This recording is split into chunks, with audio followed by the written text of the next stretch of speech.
Sur les marchés, est-ce légal de devoir payer un supplément, qui plus est en liquide, pour avoir les meilleurs emplacements? La réponse est évidemment non. Et pourtant, en Île-de-France, vous allez voir que de nombreux commerçants affirment que la pratique est courante.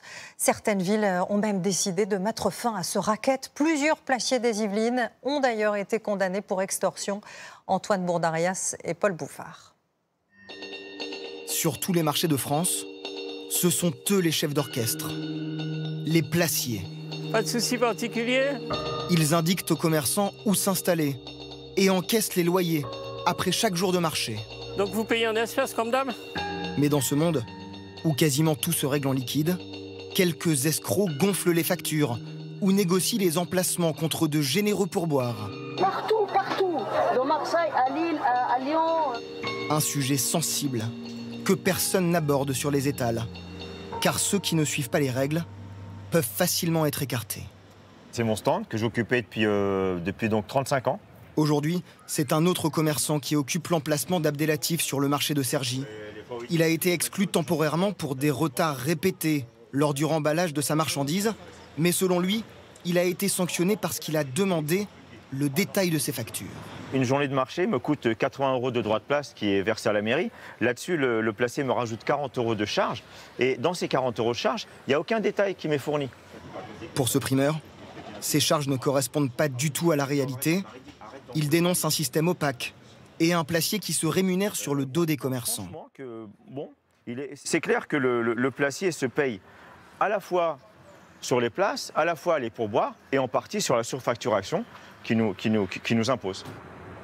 De graves accusations que nous avons voulu vérifier. Nous sommes donc retournés à Cergy. Avec quelques 200 exposants 2 fois par semaine, c'est le 3e plus gros marché d'Île-de-France. Et la mairie confie sa gestion à une société privée qui lui reverse les loyers et se charge d'embaucher les placiers. En caméra discrète, nous abordons un premier commerçant. Il nous assure ne pas avoir de problème sur ce marché. Il n'y a rien à dire. Ouais. C'est réglo, il y a des limites, on n'a pas à se plaindre. Mais quelques mètres plus loin, un autre commerçant nous confie que pour garder sa place, il doit payer quasiment le double de son loyer quotidien. C'est la loi, c'est comme ça. La loi, c'est de donner un pourboire au... c'est obligé, sinon vous êtes viré. Selon lui, la pratique est même très courante. Et sur d'autres grands marchés, il faut même donner encore plus aux placiers. Si vous voulez le meilleur emplacement, il faut donner combien au placier? On va dire 30, 35, 40.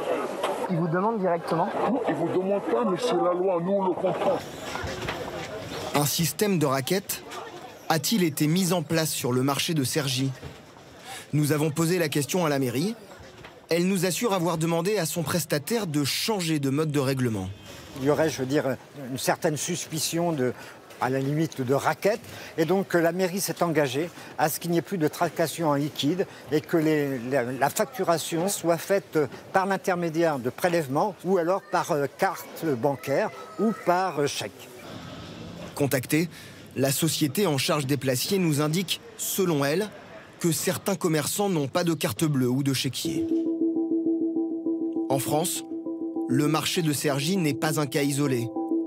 Plusieurs scandales ont d'ailleurs éclaté ces dernières années, notamment à Mantes-la-Jolie, où 3 anciens placiers auraient détourné plus de 2 millions d'euros. Pour éviter ce genre d'affaires, certaines mairies ont donc décidé de reprendre la main sur la gestion de leur marché. Il est où, monsieur Javad? Il se cache. À Saint-Ouen-l'Aumône, dans le Val d'Oise, le placier est un agent communal et la tenue des comptes est très stricte.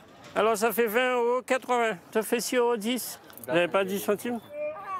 Tous les commerçants sont enregistrés dans ce smartphone. Ils peuvent payer par carte bancaire tu peux l'enlever. et reçoivent systématiquement un justificatif. C'est mieux et pour la mairie, au moins c'est clair, c'est transparent. Ils ne peuvent pas dire que j'ai mis dans ma poche, par exemple.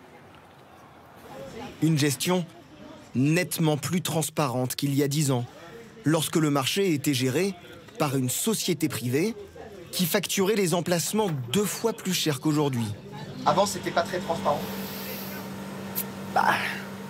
Il y avait des choses qu'on payait qu'on ne savait pas.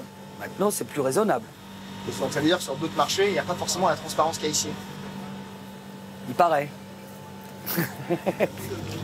Comme Saint-Ouen-l'Aumône, plusieurs communes d'Île-de-France ces dernières années ont également décidé de récupérer la gestion de leur marché.